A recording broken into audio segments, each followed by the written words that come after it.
Muy buenas noches, chicos y chicas. Espero que estén muy bien. Hoy, martes 24 de septiembre del 2024, vamos a estar con ustedes hablando sobre el aspecto de la impugnación en el Código Procesal Penal. En esta ocasión, es importante destacar y señalar qué tan importante es poder considerar y conocer el aspecto de la impugnación. En primer término, lo que debemos de tener en consideración y en cuenta es ¿por qué existe la impugnación? Y el primer aspecto importante que uno debe tener en cuenta es que la impugnación va a establecerse por la existencia de errores. ¿Y errores de quién? Errores de los propios jueces. Es que los jueces se equivocan. Y en ese sentido, lo que nosotros vamos a ver es que los errores que se van a disponer a través de las resoluciones judiciales van a estar dadas siempre contra resoluciones judiciales. Por eso, cada vez que uno hable de impugnación, va a estar referido a un aspecto central.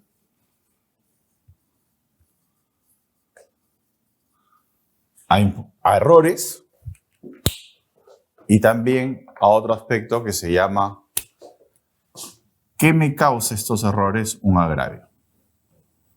Y al respecto, vamos a nosotros a considerar y señalar qué es lo que está regulando, por favor las diapositivas, el Código Procesal Penal en el título preliminar. ¿Qué es lo que reconoce ahí? Sigamos a la primera diapositiva. ¿Qué es lo que tenemos ahí en la primera diapositiva? En primer término, tenemos nosotros aquí, ustedes podrán ver y verificar que se habla que las resoluciones son recurribles en los casos y en los modos previstos por la ley. Las sentencias o autos que ponen fin a la instancia son susceptibles del recurso de apelación. Desde aquí la primera idea que uno tiene que tener en claro es: solo se pueden cuestionar mediante la impugnación resoluciones judiciales.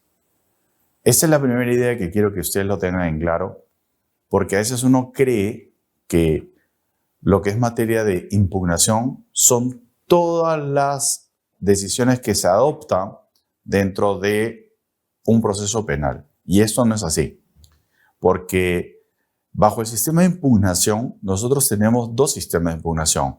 Un sistema de libre impugnación y otro que es restringido. Será amplio o libre aquel donde ustedes tengan la posibilidad de cuestionar cualquier tipo de resolución, valga la aclaración, judicial. Y restringido es cuando solamente la ley te va a decir qué resoluciones pueden ser objeto de impugnación. Dicho esto, ustedes darán cuenta, por ejemplo, que solo vas a poder cuestionar en nuestro ordenamiento las que la ley te diga, con lo cual te estamos planteando en el Código Procesal Penal un aspecto de restricción. Restricción permitida por la Constitución, sí, en efecto, es permitido. ¿Esto qué implica? Que nosotros como tal hemos adoptado un sistema de impugnación restringida. Pero ojo, esto no implica que solo la norma va a establecer aquellos aspectos que vamos a impugnar. ¿Por qué? Porque las resoluciones de especial trascendencia, sobre todo aquellas que van a poner fin al proceso, siempre serán materias de apelación, como las sentencias, por ejemplo. Entonces, la primera idea que quiero que quede clara es que tenemos un sistema de impugnación restringida, a diferencia del Código del 40, que era al revés, donde todo se podía impugnar, y ahí la gran diferencia. Aquí, donde antes, digamos, era más beneficioso para el que era investigado, hoy en día se ha pensado un poco más a quién va a resolver. Es decir, no me quiero llenar de tantas cosas, sin sentido tal vez, y me voy a enfocar en lo más relevante. Por eso hay que tener mucho cuidado. Este código no te permite impugnar por impugnar. Vas a tener que verificar si esa resolución puede ser objeto de cuestionamiento o no. Esa es la primera idea que quiero dejar marcado. Y eso está considerado en el título preliminar del Código Procesal Penal. Entonces, dicho esto, ¿qué podemos considerar con la disposición de no formalización de una investigación preparatoria, que establece el artículo 334, donde indica el denunciante o el agraviado que no estuviese conforme con la disposición de archivar las actuaciones o de reservar provisionalmente la investigación, requerirá al fiscal en el plazo de 5 días eleve las actuaciones al fiscal superior. La pregunta es, ¿qué medio impugnatorio puedo presentar? Y la respuesta es bien simple, ninguna. ¿Cómo? A mí me han dicho que sí. No, no puedes. Porque lo que les dije hace un momento es que solo puedes presentar impugnación contra resoluciones judiciales. Y la disposición fiscal no es una resolución judicial. ¿Ok?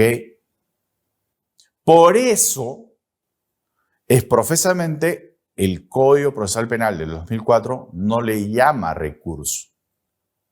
Por eso, aquí otra idea también respecto a la impugnación.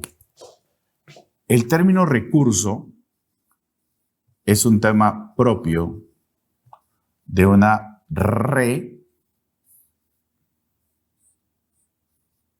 resolución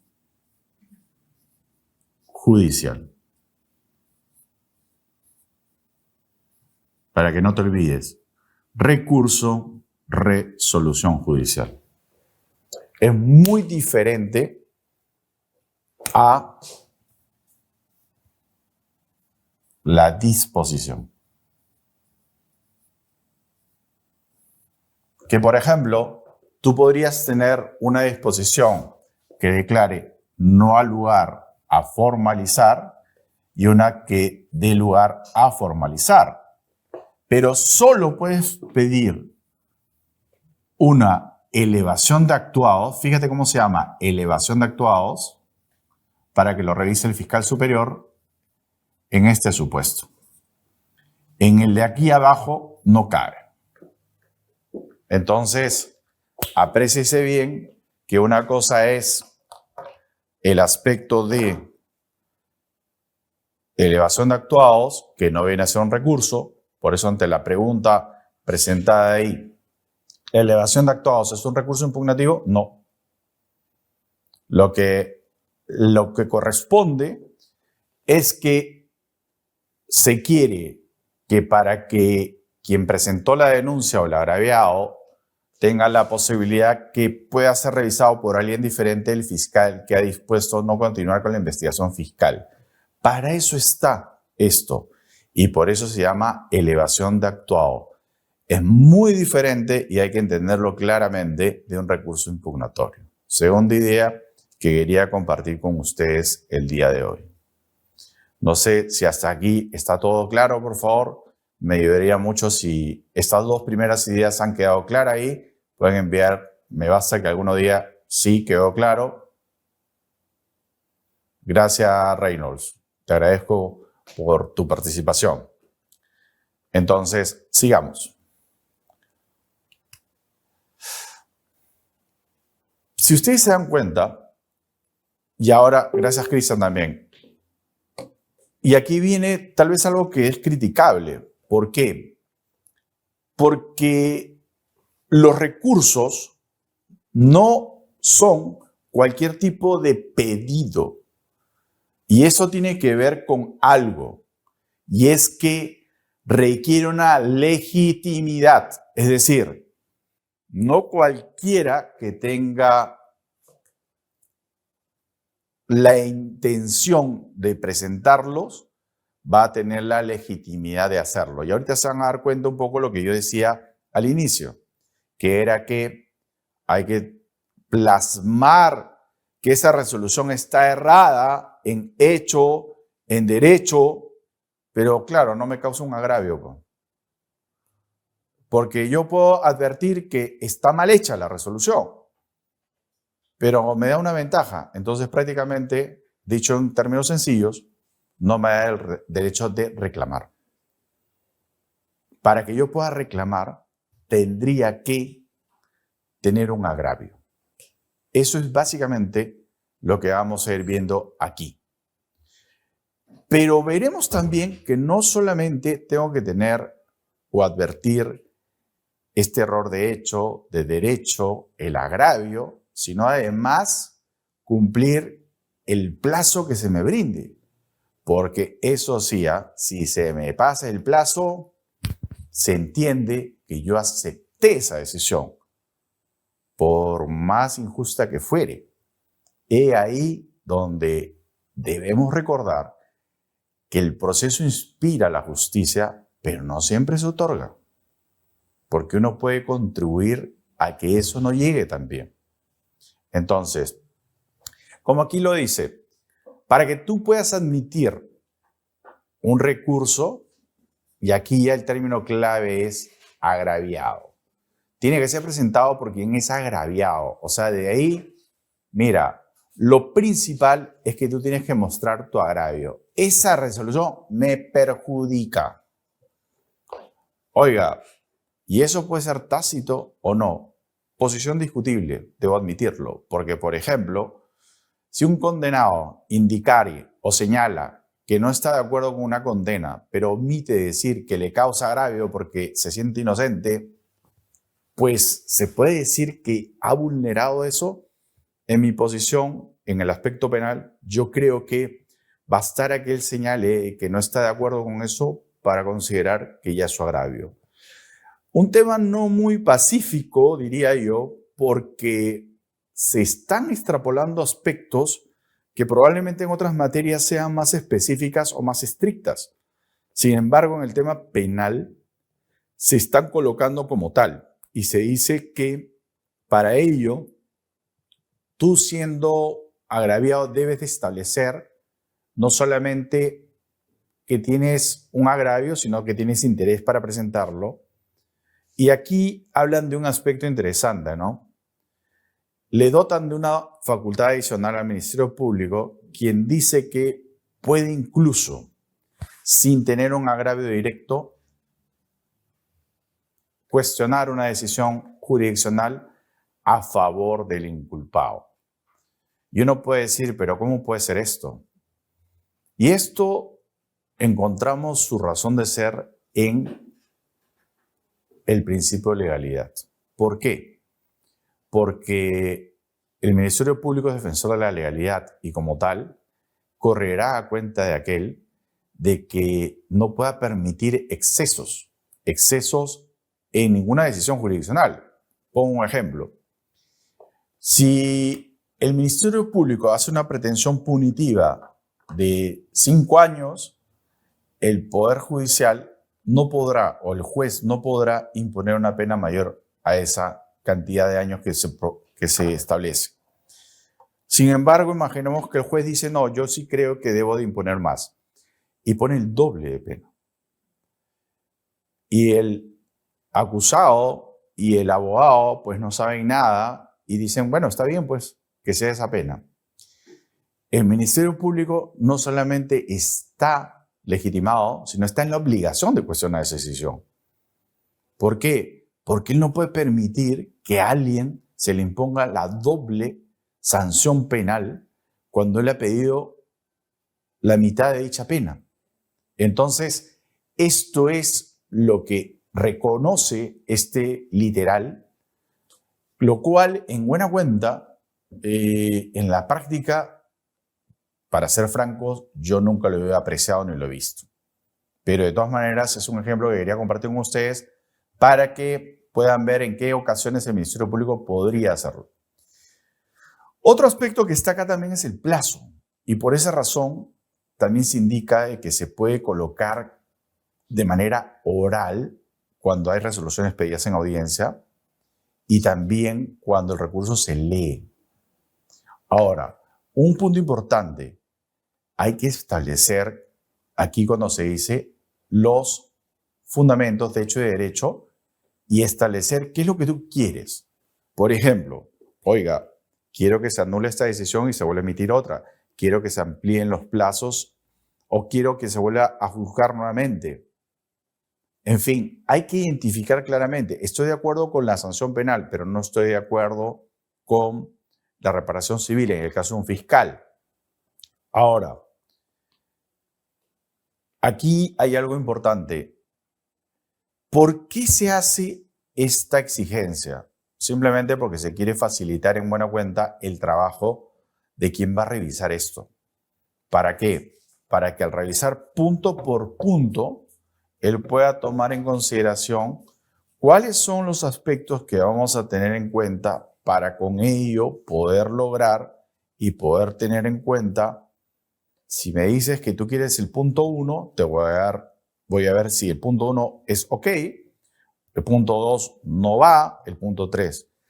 Entiendo que es mucho más ordenado, es como en el ámbito civil, pero en el ámbito civil discutimos pretensiones que pueden estar dadas por parte del demandante y el demandado. En el ámbito penal, si bien el objeto que indebidamente considero se mezclan o se asocian con el tema penal, como es el civil, creo que en primacía debe ser solo el penal, debería de permitirse, siquiera en el ámbito penal, que no haya esta formalidad o exigencia tanto que se pudiera, en un sentido, dejar de lado el petitorio para poder revisar, sobre todo una sentencia condenatoria contra alguien.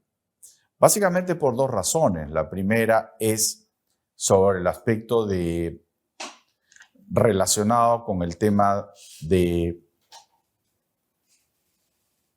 que el juez conoce el derecho, el iura nobis curia, y el otro aspecto es que considero que mientras no haya una decisión firme, se considerará que la persona tiene la posibilidad de considerar su presunción de no culpabilidad. Un tema también bastante que podría discutirse sobremanera, ¿no? Ahora, sigamos. Ustedes podrán dar cuenta, y aquí es importante, permítanme un segundo, se podrán dar cuenta que el código regula los siguientes recursos. Ya vamos a entrar a los recursos. Ya quedó claro que la elevación de actuado no es un recurso. Y se establece el recurso de reposición, el de apelación, el de casación, el de queja. La pregunta es, ¿y la revisión? ¿Por qué la revisión no está aquí? ¿Por qué la revisión no se considera en esta situación de recursos? Y podrían escribirme ahí mientras vamos borrando la pizarra.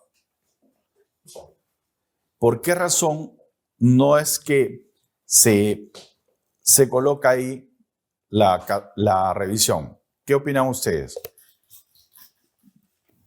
Si uno revisara un código anterior, va a ver que la revisión considera un recurso. Entonces, ¿por qué no se pone ahí?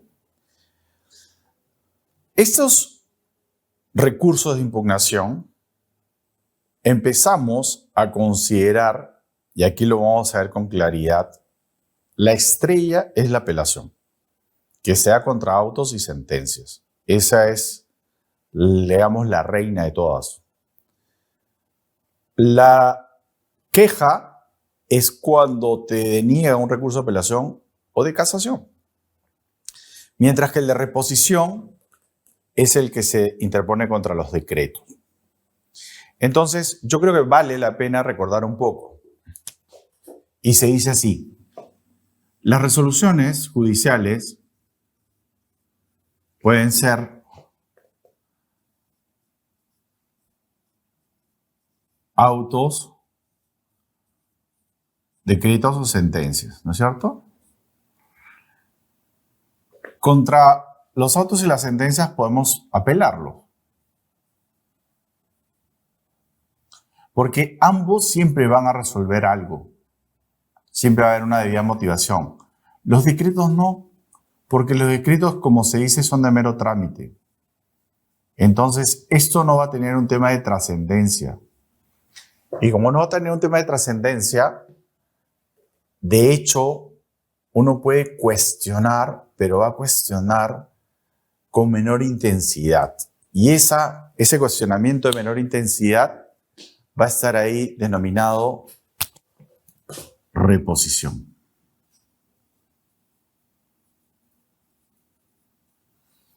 Y aquí lo que vamos a tener es apelación. Entonces, nosotros podemos tener los recursos de la siguiente manera. Unos recursos ordinarios y extraordinarios. Ordinarios vamos a tener la apelación, la queja y la reposición.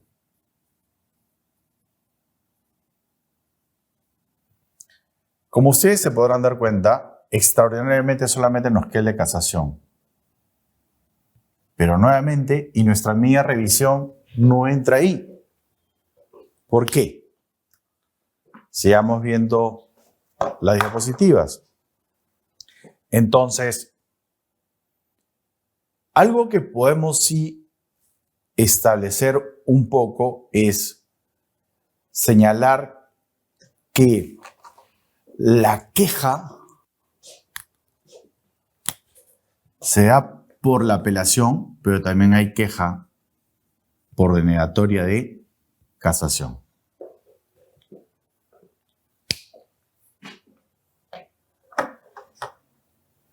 Gracias, Juan.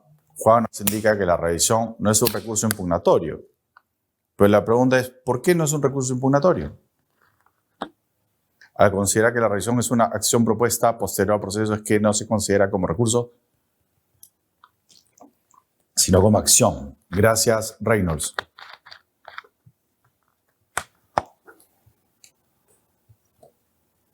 En efecto, la revisión no puede ser un recurso, jamás lo es. ¿Por qué no lo es? Porque uno de los requisitos para que se dé la revisión no es tanto por carecer de plazo, Juan, sino que es porque la revisión como tal, la revisión, fíjense chicos, la revisión como tal, fíjate lo que señala la revisión, ¿eh? Uno de los requisitos de revisión es que en primer lugar tengas a alguien que ha sido condenado. Es decir, tiene que haber alguien con sentencia firme, es decir, ya no cabe nada, se acabó el partido. Ya terminó todo el tiempo. El proceso penal concluyó. Ya no hay más nada que hacer. Los recursos son medios para reparar resoluciones judiciales. Lo que empezábamos al inicio explicando. Aquí, la revisión no va a reemplazar nada porque ya las decisiones estuvieran bien dadas. Entonces, es como que tenemos un proceso que está debidamente enterrado, oleado y sacramentado. ¿Cómo exhumamos ese expediente? La única forma de exhumarlo es hacerle notar al juez que ha enterrado a alguien que no estaba muerto, sino que estaba vivo. Pero no que se ha equivocado, ojo, ¿eh?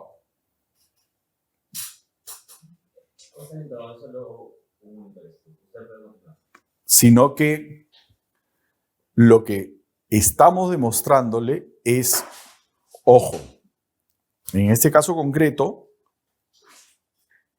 hay, entre otras cosas, un nuevo elemento de prueba que demuestra que el juez anterior o los jueces anteriores fueron inducidos a error. Y en esa línea, al haber sido inducidos a error, se está generando con ello un nuevo problema. ¿Cuál es? El nuevo problema que se está generando es que tenemos aquí que no se puede permitir a alguien que permanezca condenado cuando en realidad no debería hacerlo. Entonces, fíjense ustedes cómo es que va naciendo esta posibilidad de volver a nacer una nueva acción que cumple un nuevo requerimiento, pero ya es prácticamente excepcional, no tiene nada que ver. Todo lo que hablamos es dentro de un proceso, todo lo demás es fuera del proceso. Entonces, en esa línea, ustedes, como bien lo señalaban los compañeros, no tiene nada que ver respecto dentro del proceso, sino fuera del proceso. Por eso es que es importante que ustedes desde ya lo entiendan y lo comprendan. No es compatible la acción de revisión, y hay que llamarlo así, con el recurso. Por eso es que la acción de revisión no cabe y es totalmente improcedente cuando se solicita para buscar o sostener una nueva revisión de las decisiones que se hayan dado de condena. Oiga, yo creo que fue mal condenado, pero es que eso procesalmente no es válido, no hay una tercera instancia. Un punto interesante aquí se va a dar respecto de la condena del absuelto, en la cual la Corte Suprema lo verá en apelación con la nueva disposición y de ahí veremos o no si cabría o no cabría un aspecto de la interposición de una acción de revisión. No es tema de esta disertación hablar sobre eso, pero lo voy dejando, como dirían algún comentarista deportivo, picando en la cancha. Sigamos. Si ustedes se dan cuenta, el tema en concreto, uno puede resumir que los plazos para apelar son lo suficientemente extensos para poder preparar el derecho de defensa. Eso en teoría.